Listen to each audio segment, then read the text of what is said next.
দৃশ্যাংশ আমি তেজপুৰৰ দেখুৱাইছোঁ।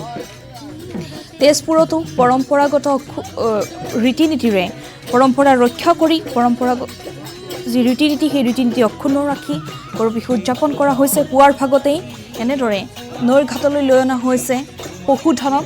নৈৰ ঘাটলৈ লৈ আনি পশুধনক নোৱাই ধুৱাই শ্ৰীবৃদ্ধি কামনা কৰিছে, সকলোৰে মংগল কামনা কৰিছে। দৃশ্যাংশ এয়া তেজপুৰৰ উজনিৰ পৰা নামনিলৈ এতিয়া ৰাজ্যত ৰঙালী বিহুৰ ব্যাপক আনন্দ উৎসাহ দেখিবলৈ পোৱা গৈছে। মাহ হালধি সানি গৰুক নোৱাইছে ধুৱাইছে আৰু চহা যিসকল কৃষিজীৱী অসমীয়া তেওঁলোকে নাচি বাগি আনন্দত মতলীয়া হৈছে। এনেদৰে পথাৰলৈ তেওঁলোকে ঢোলটো উলিয়াই আনিছে। ঢোল পেপাৰ মাতত এতিয়া ৰজন জনাইছে ৰাজ্যৰ চৌদিশ। নাচি বাগি আনন্দত মতলীয়া হোৱাও পৰিলক্ষিত হৈছে। দৃশ্যাংশ এয়া তেজপুৰৰ।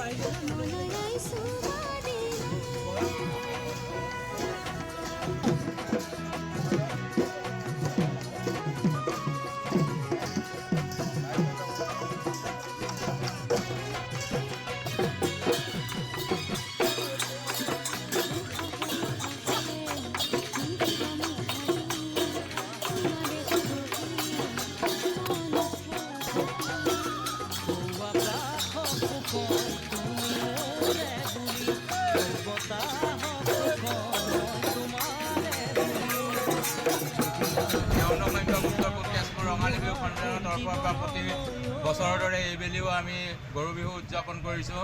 উলহ মালহেৰে সমূহ গাঁওবাসী ওলাই আহিছে। ওলাই আহি আমি একত্ৰিত হৈ গৰুক যি পৰম্পৰা গা ধুওৱা নোওৱা মাহ হালধিৰে আমি গৰুক গা ধুৱাওঁ। তাৰপিছত আমি তাত বিহু আয়োজন কৰিছোঁ। বিহু গান গাওঁ। বিহু গান গাই আমি গোটেই মানুহখিনি লগ হৈ পৰম্পৰা ৰক্ষাত আমি সফল হৈছোঁ বুলি ভাবোঁ গহন উদ্যানে।